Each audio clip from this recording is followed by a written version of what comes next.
let's start with the K28 first. K28, 100% an F tier weapon.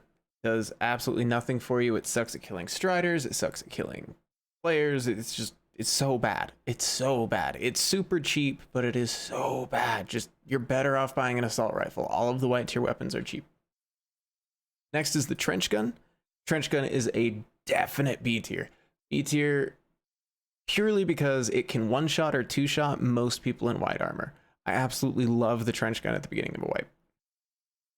The PDW, I have to put it in the C tier. There's so many things that are just better than it, especially early. It's got a crazy fire rate. It has really great hip fire. It's a really solid early game choice. It just doesn't really hold its own. Now the C32, I have to put into B tier.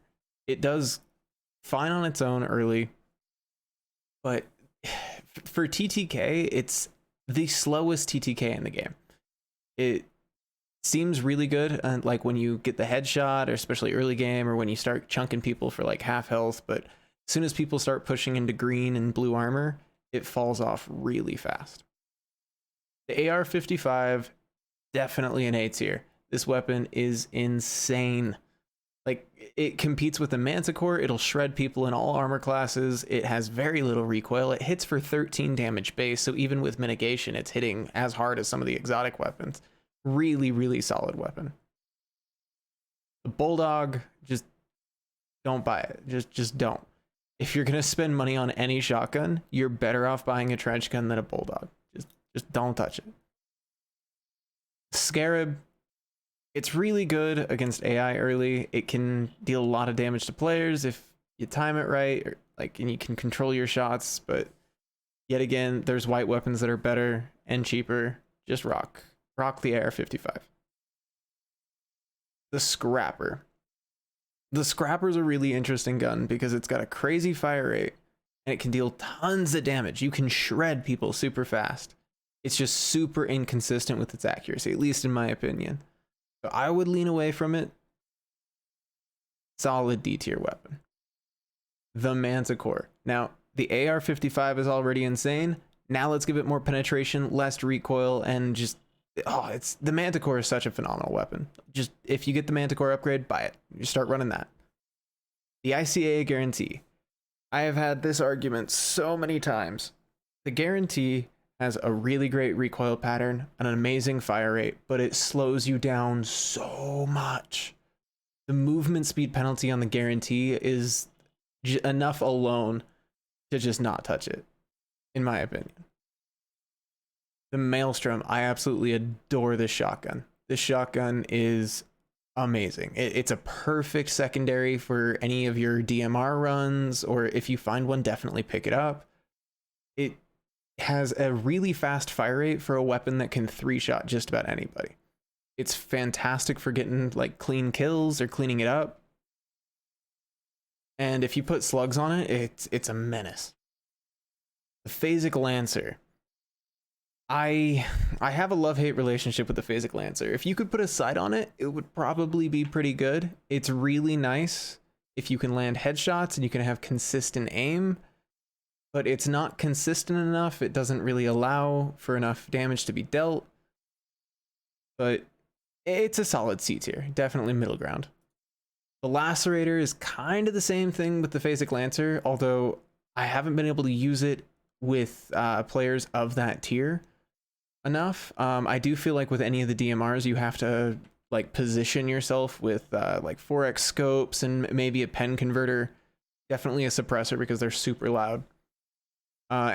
With the Lacerator, it's like the only DMR that benefits from using recoil reduction because of how high its fire rate is. I feel like it has a really good potential of being an A or a B tier weapon. I just need to test it out early game a little bit better. The Gorgon. The Gorgon would definitely be S tier if it wasn't for the damage fall off and the headshot nerf. It has become such a useless weapon in PvP. It's just sad. No weapon in the game has damage fall off except for the Gorgon.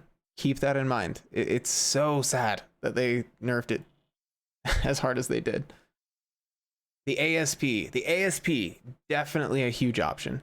A lot of people prefer the ASP because of its price compared to the Advocate. I don't like the recoil pattern on the ASP as much as I like the Advocate, but ASP is a really fantastic option for any of those like mid-game to end-game runs that you're going for. The Advocate, one of my absolute favorites. You'll notice that ARs are a very like common love of mine. The headshot multiplier on ARs is like 1.7 as opposed to like 1.3 for SMGs. So it is huge if you can land your headshots. Like, it's such a great weapon. Advocate fires just as fast as the ICA guarantee. It's accurate. It's got a super simple recoil pattern. It doesn't slow your movement down. It's just such a good gun. The hammer. I have a love-hate relationship with the hammer. I think it has the potential of being a fantastic weapon. The iron sights just suck. The Bassi. Good old Bassi.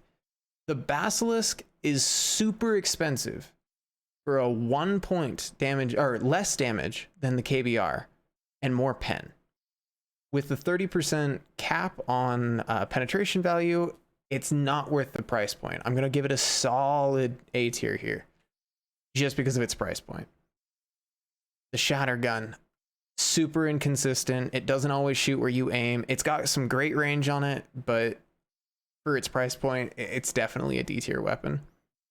The KBR, absolutely my favorite weapon in the game. The KBR is by far like the best DMR. It's a perfect replacement for the like C32 of for anything long range. It doesn't have the $500,000 price tag that the Arbiter has. Like, KBR is phenomenal. Like, you should run the KBR. The Core 47. It's a slow firing, hard hitting assault rifle with that headshot multiplier. I still wouldn't pick it up over the Brute, mainly because of its price point. 210k, an extra 60k is a little bit steep, not to mention that it's medium ammo, so you're bringing in a little bit more K-marks with your ammo than you are with like something like the Brute. But with its fire rate, it kind of falls off. If the Brute gets nerfed a little bit more, maybe it'll become meta. But as of right now, I don't think so. The Arbiter. I had to throw the Arbiter in S tier because one shot headshot, right? If it didn't one tap on that to the head, it would definitely be A tier, but it's such a powerful weapon. No damage fall off, and then it has no bullet drop, and no bullet drop is such a big deal for how many long-range engagements you can get on Bright Sands or Crescent Falls. Like, you can really position yourself well with the Arbiter to deal a lot of damage fast. The Voltaic Brute. Everybody knows the Brute. It is by far the best weapon in the game, even after nerf. Always run the Brute, focus ICA. ICA alone will give you the Lacerator, it'll give you the Advocate, it'll give you the Brute. And honestly, I think those are some of the most solid weapons you can get. But that's how I would take a weapon tier list in the cycle. I definitely think that there's a lot of potential improvement and adjustment depending on how the weapon balance changes. Until then, I hope you enjoyed, and please consider subscribing.